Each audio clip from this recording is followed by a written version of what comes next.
حصريا على Assalamualaikum warahmatullahi wabarakatuh. Kami dari SMA Al-Kausar Bandar Lampung. Kali ini kami akan mempresentasikan pembuatan bahan ajar menggunakan Camtasia Studio 5. Kami dari kelompok 1 beranggotakan Agnia Amalia Ningtyas, Ahmad Bayu Satriawan, Ajeng Fitrianingrum, Aji Widakdo Wicaksono, Aurora Afifah Yasmin, dan Ibnu Al-Rashid. Dengan guru bidang studi, Bapak Guntur Eskom, tercinta, terkasih, dan tersayang.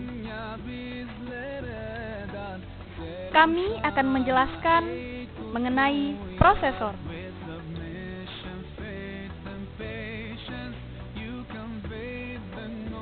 Saat ini, komputer berperan penting dalam perkembangan teknologi di dunia.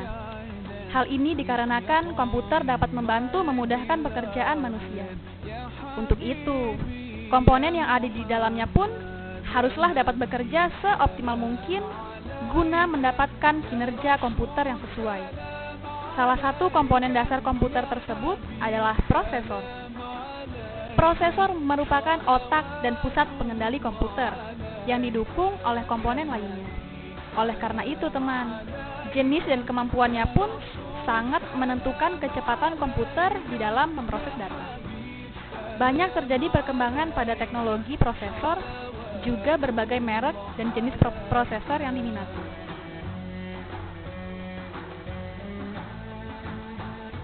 Selanjutnya adalah pengertian prosesor.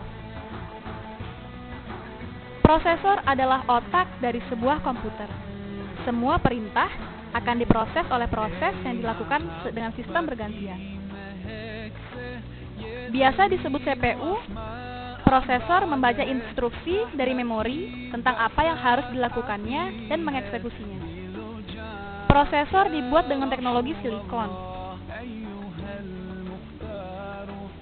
Isi dari prosesor adalah chip, transistor, dan komponen elektronik lainnya yang jumlahnya bisa mencapai jutaan. Teknologi saat ini menggunakan ketebalan silikon setebal 0,13 mikron. Semakin tipis akan semakin mengurangi panas, power yang kecil, dan peningkatan kinerja yang signifikan. Karena lebih banyak teknologi yang ditanam. Kecepatan prosesor dihitung dalam hertz. Saat ini bahkan telah mencapai gigahertz.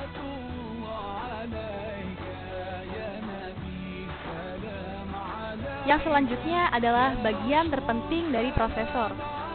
Bagian terpenting dari prosesor dibagi menjadi 3, yaitu yang pertama, Arithmetic Logical Unit atau biasa disingkat dengan ALU.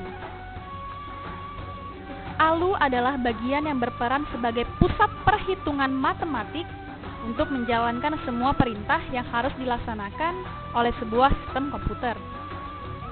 Dan yang kedua adalah Control Unit atau biasa disingkat dengan CPU. CPU adalah bagian yang menjadi pengatur semua lalu lintas data dan perhitungan yang dilakukan oleh prosesor. Dengan adanya unit ini, segala perhitungan dan eksekusi dapat dilakukan secara berurutan tanpa adanya tumpang tindih antara satu perintah dengan perintah yang lainnya. Dan yang terakhir adalah Memory Unit atau biasa disingkat dengan MU, yaitu bagian yang mendukung kerja prosesor agar tidak perlu mengulang perintah yang sama ke bagian lain, sehingga bisa menghemat waktu pemrosesan data.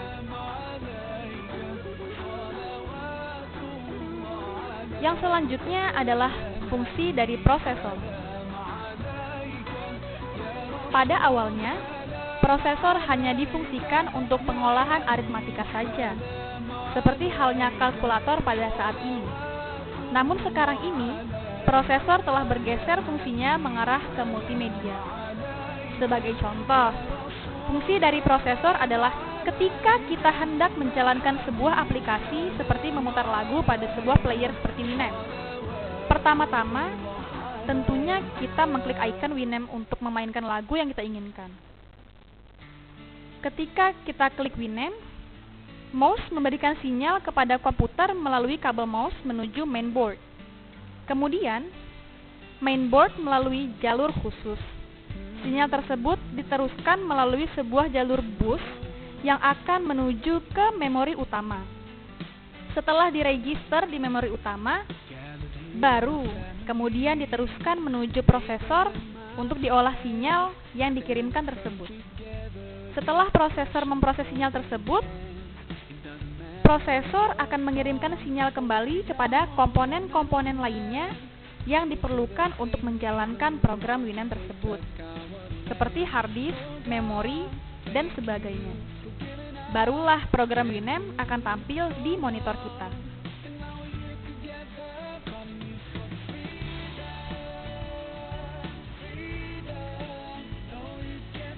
Yang selanjutnya adalah teknologi prosesor. Dulu, kinerja prosesor dilihat dari kecepatannya, yang diukur dengan satuan megahertz atau gigahertz. Produsen prosesor terus berlomba menciptakan prosesor dengan kecepatan tertinggi. Sejak zamannya Pentium 4, kecepatan prosesor sudah lebih dari 1000 MHz, sehingga mulai populer satuan gigahertz dalam mengukur kecepatan prosesor. Perlombaan ini seakan tak ada batasnya.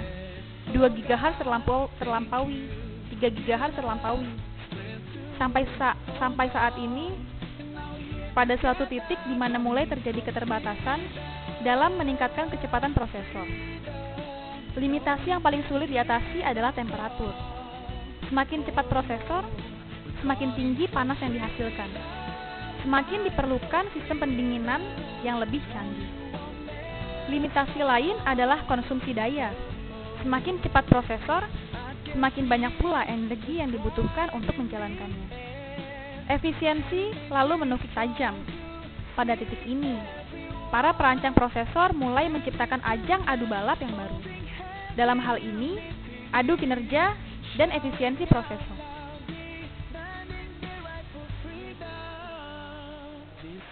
Selanjutnya adalah jenis-jenis prosesor.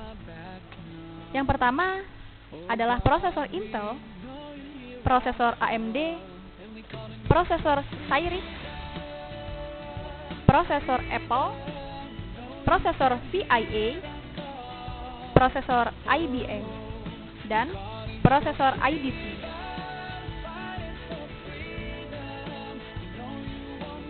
Selanjutnya adalah beberapa generasi perkembangan prosesor.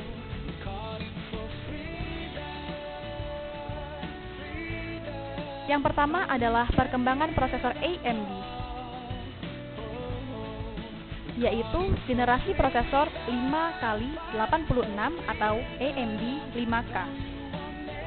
Itu setara dengan Pentium 1. Yang kedua adalah generasi prosesor K63D Now, yang setara dengan Pentium 2. Dan yang ketiga adalah generasi prosesor K7 atau Athlon, setara dengan Pentium 3. Yang keempat, generasi prosesor Duron yang setara dengan Pentium Celeron. Dan yang kelima adalah generasi prosesor Athlon XP, Extreme Performance, yang setara dengan Pentium 4.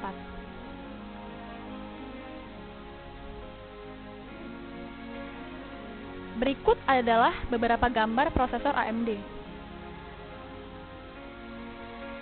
Yang pertama ada prosesor 8386DX.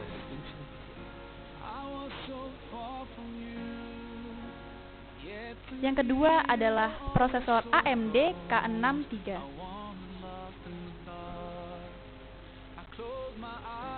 Yang ketiga adalah prosesor AMD K7 Athlon.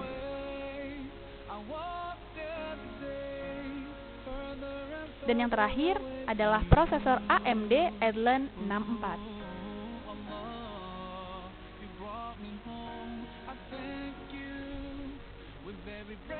Selanjutnya, perkembangan prosesor Intel.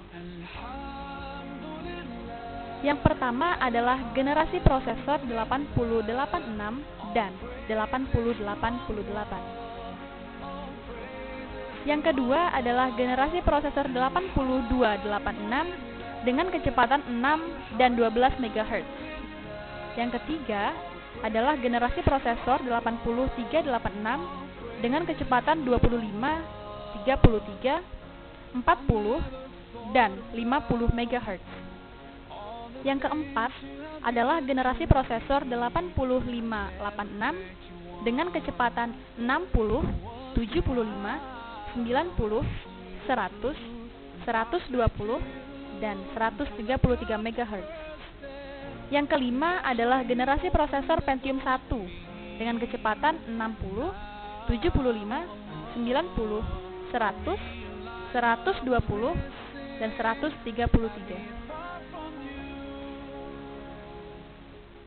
150, 166, 180, 200, dan 233 MHz. Yang keenam adalah generasi prosesor MMX atau biasa disebut Multimedia Exchange dengan kecepatan 200 sampai 300 MHz dan telah mendukung musik, film, serta game. Yang ketujuh adalah generasi prosesor Pentium 2 dengan kecepatan antara 300 sampai 450 MHz. Yang kedelapan adalah generasi prosesor Pentium Celeron dengan kecepatan antara 250 sampai 333 MHz dan mencapai cache memori 128 KB. Yang kesembilan adalah generasi prosesor Pentium 3 dengan kecepatan antara 500 sampai 1400 MHz.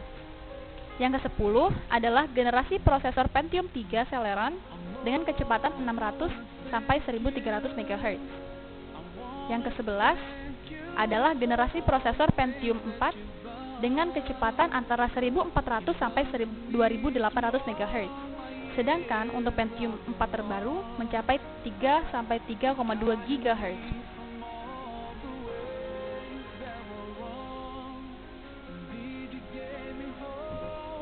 Berikut adalah beberapa gambar prosesor Intel.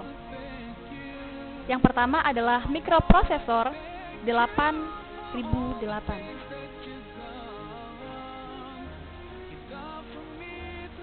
Yang selanjutnya adalah prosesor Intel Core 2,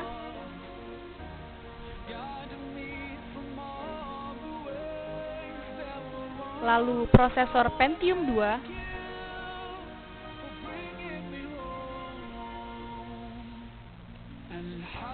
dan yang terakhir adalah prosesor 8486FX.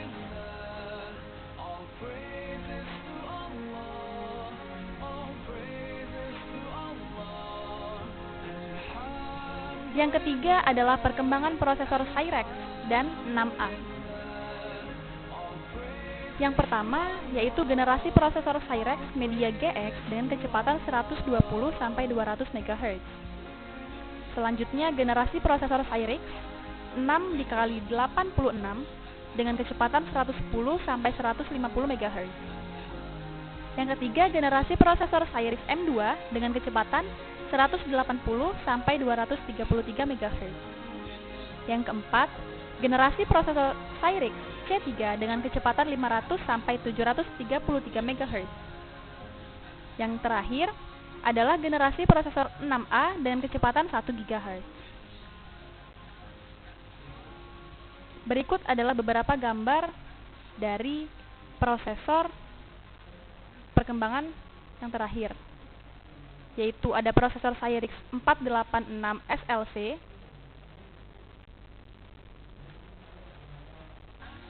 dan prosesor Cyrix 486 SLC2.